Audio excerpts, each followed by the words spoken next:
Before we jump and make sure you subscribe to the channel, the snow fell like silver ash over the Wyoming plains, settling thick on the ridges and fence lines, muffling sound until the world felt unreal, as if it had been painted in shades of white. Thomas Reed rode slowly through the narrow pass outside Laramie, his coat thick with frost, the wind biting through his gloves and cutting across his cheeks. He had not expected to return to this part of the country, not for a decade and more, and yet the sight of Dry Creek nestled in the valley, smoke curling from chimneys, brought a strange ache to his chest. He remembered the town before the railroad, when it had been little more than a scattering of shanties and farms clinging to life against the unyielding prairie, and he remembered her Clara Whitmore, or Clara Harper as she had been then, standing at the edge of her father's field with tears frozen on her lashes. She had left him, choosing the security of Henry Whitmore, a man whose wealth was vast and whose presence was as commanding as the cold winter air. Thomas had said nothing, had mounted his horse and let her go, and in that silence had carried the weight of loss for years. Now he was back, but he was not the same man. He was Thomas Reed, railroad negotiator, empowered by contracts signed in Cheyenne and letters sent from New York investors who trusted his judgment and feared his subtle cunning. Every choice he made in the coming days would determine which ranches survived the expansion and which would crumble under inevitability. And Clara, standing on the balcony of the Whitmore estate as he approached, had no idea that the man she once thought she abandoned had not forgotten, had only learned patience. She did not recognize him at first. Snowflakes caught in her dark hair as she leaned against the railing, scanning the horizon with hands tucked deep in her wool coat. When she did turn, their eyes met, and recognition flickered across her face like lightning. Surprise, disbelief, perhaps guilt. "Thomas," she asked, her voice low, breath forming clouds in the cold. He tipped his hat, polite but distant. "Mrs. Whitmore," he said. That small exchange was enough to set the past into motion again. The Whitmore estate sprawled across the valley, a fortress of stone and timber surrounded by cattle and wintered fields. Henry Whitmore himself was a man broad of shoulder, confident, accustomed to obedience. He greeted Thomas with a smile, offered whiskey and cigars in the parlor warmed by a fire that roared against the snowstorm outside. Thomas accepted but did not drink. He observed, quietly noting the arrangements of ledgers, the subtle anxiety in Henry's eyes as the winter wind rattled the windows. He let Henry believe that Thomas had come merely to assess routes, survey potential expansion, and make recommendations. He let Henry think there was time, that negotiations could be bent with persuasion. But Thomas had learned that real power came not from threats, but from timing. Clara lingered in the room, silent, near the window where the snow drifted high against the panes. Her presence was a reminder of everything Thomas had lost, but also everything he had survived.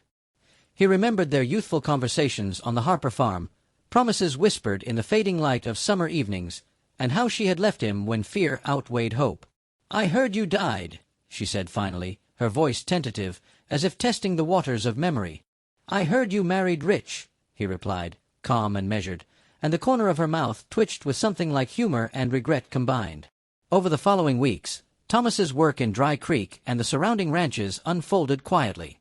He walked through snow-laden pastures, met with surveyors, investors, and town officials, all under the guise of conducting fair assessments. But beneath the polite words and signed contracts, Thomas orchestrated a careful undoing. Cattle buyers were redirected, the northern water rights quietly shifted, and bank loans were delayed under his recommendation. Every action was precise, leaving no immediate trace of interference, yet the consequences were inevitable. Henry Whitmore began to feel the first cracks. Cattle were not selling, workers were leaving, debts mounted, and the once powerful ranch faltered against winter's cruelty. Clara, caught between loyalty to her husband and the memory of the cowboy she had loved, began to sense the truth. She approached Thomas one cold afternoon in the town's mercantile, the shelves lined with barrels and sacks of provisions, snow still falling in soft curtains against the windows. "I thought you came for forgiveness," she said, voice tight, hands gripping the counter. Thomas studied her, noting the slight tremor in her fingers, the tension in her jaw. "I came because you taught me how to wait," he replied. "Because love without power is just hope, and hope does not survive winter." The tension stretched over months of winter storms and biting winds. Henry Whitmore, proud and unyielding, confronted the decline with stubborn defiance. Snow drifted over fence lines, obscuring paths and making travel hazardous. Cattle grew thin and credit tightened. The townsfolk whispered, sensing the shift in fortune, yet no one could identify the hand guiding disaster. Thomas remained polite, professional, detached, yet every choice he made carried the weight of personal justice. Finally, the decisive day came. A letter arrived from Cheyenne, detailing the finalized route of the railroad. It bypassed the Whitmore Ranch entirely, rerouted over lands previously deemed less valuable, and effectively rendered Henry's holdings worthless. The snow had not stopped, falling in relentless sheets as if the heavens themselves marked the end. Henry stared at the notice, disbelief freezing him more thoroughly than the winter air ever could. Clara watched silently, understanding at last that Thomas's patience had done what anger could not. That night, she confronted him one last time, snow crunching under her boots as she approached the station where Thomas was preparing to depart. "You didn't come back for me," she said softly. "You came back for this." Thomas nodded, acknowledging the truth. "I came back because I remembered. And I waited." She realized then that revenge had never needed cruelty. It needed only careful calculation, restraint, and time. Thomas boarded the train, leaving Dry Creek behind, and Clara returned to the Whitmore estate, knowing she could no longer rely on love to protect her. Winter continued to fall, relentless and indifferent, blanketing the land in white. And somewhere along the frozen plains, the railroad moved forward, leaving behind the remnants of what had once seemed permanent, a reminder that the consequences of choices, patient and deliberate, are the coldest justice of all. The winter of Dry Creek deepened, snow drifting in thick curtains across the valley, blanketing the fences, barns, and pastures in a silent, suffocating white. Henry Whitmore trudged through it like a man carrying the weight of his own pride. His boots sank into drifts, his breath steaming in clouds, and each step reminded him that the land he had once ruled with certainty was slipping through his fingers. Cattle grazed sparsely on frozen fields, and workers whispered of leaving, of finding employment elsewhere, in towns untouched by the railroad's expansion, in the warmth of spring that had not yet come.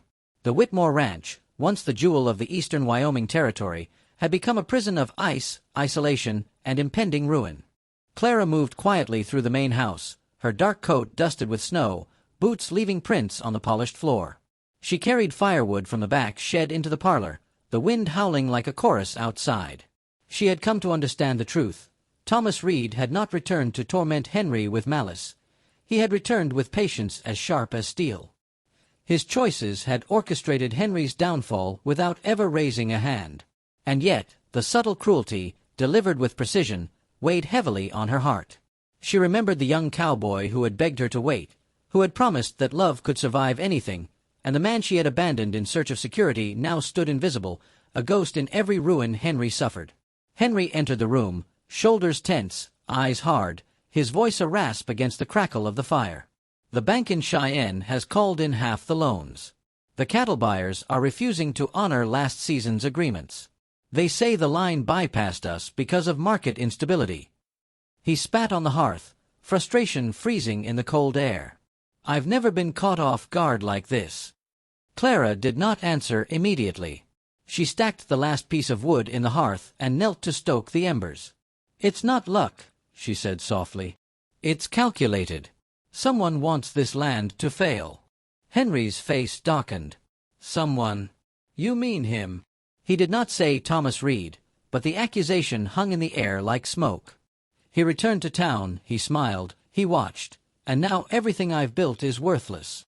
Clara turned to face him, snow melting from her hair at the shoulders, and met his glare evenly. "And you believed your wealth would protect you? You believed that a man like him, wronged, would forget?" She let her words linger. "You should have seen this coming." Henry's hands clenched into fists. "He came back for you," he growled, voice thick with pride and anger. "I know it. You're his weakness." Clara's eyes flashed. "No. He's never returned for me. He returned for justice. You built your empire on fear and promises. He simply waited until the world could enforce the consequences for you." Henry stumbled toward the window, dragging a hand across the frost-speckled glass. The valley outside stretched in endless white, rail lines cutting across the frozen plains, surveying stakes marking the path Thomas had chosen, untouched by Whitmore Ranch. Henry's empire lay in ruins because the path of progress, guided by Thomas's hands, had bypassed him entirely. It was merciless. It was absolute. And worst of all, It was invisible to anyone who had not paid attention to patience. That evening, the wind roared like a living thing across the valley. Clara wrapped herself in blankets by the fire, knowing that Henry would not sleep. The storm outside mirrored the turmoil within the house. She understood that Thomas had orchestrated the downfall without ever physically confronting Henry, without a gun drawn or a threat made. The law, the market, the very tracks of the railroad became his instruments of retribution. And yet, Clara felt no triumph. She remembered love, hope, and the warmth that had once been theirs. Thomas had waited so long, and in that waiting, he had sharpened his understanding of consequence. He had become something untouchable. The days that followed saw Henry trying and failing to salvage what remained. Workers left to find employment where winter was kinder, cattle grew weak without the northern water rights that had been quietly redirected, and townsfolk whispered in saloons about the Whitmore Ranch's decline. Each snowstorm piled more weight on the roofs and the land, a natural echo of the ruin Thomas had engineered. And each night, Clara moved through the house silently, observing her husband's frustration, knowing that the man she had once loved had returned in a form she could neither embrace nor fight. One night, as the wind rattled the shutters and snowdrifts pressed against the doors, Clara ventured outside to the corral. Her breath steamed in the icy air, and the frozen ground crunched beneath her boots. The cattle huddled together for warmth, their low murmurs lost beneath the howl of the blizzard. She thought of Thomas Reed, out there somewhere, managing rail contracts and making decisions that would shape towns and fortunes alike. He had become larger than the prairie, larger than the winter, larger than the suffering Henry now endured. And he had done it without raising a hand. Henry found her there, his hat pulled low, scarf tight around his neck. His face was pale from the cold, lips pressed into a thin line. "You still think of him, don't you?" he said, voice brittle. "Even after everything, even after me?" Clara met his gaze steadily. "I think of what was real, Henry.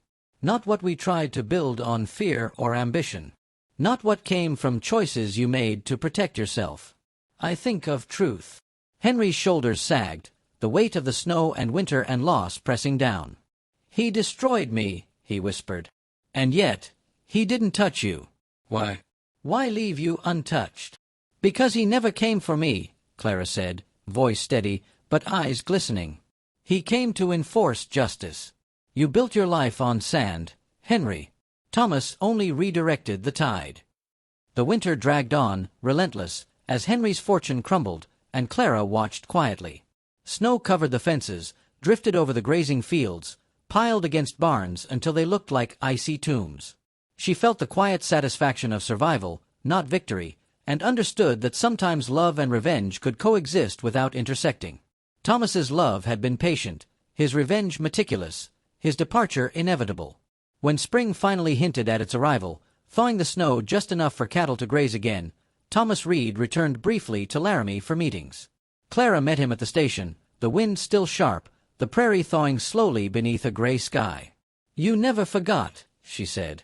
"I never could," he replied. "But I also never hurt what was yours to protect. That is the difference between memory and vengeance." She nodded, understanding at last that patience, not violence, had been the instrument of justice. She watched him board the train, snow and wind whipping around the rails, carrying him away like a ghost of their shared past. The winter of Dry Creek had ended, leaving behind ruins, lessons, and the quiet knowledge that some consequences cannot be outrun. And Thomas Reed, the poor cowboy turned railroad negotiator, had proved that revenge hidden behind love could destroy an empire without touching the heart that had once been his.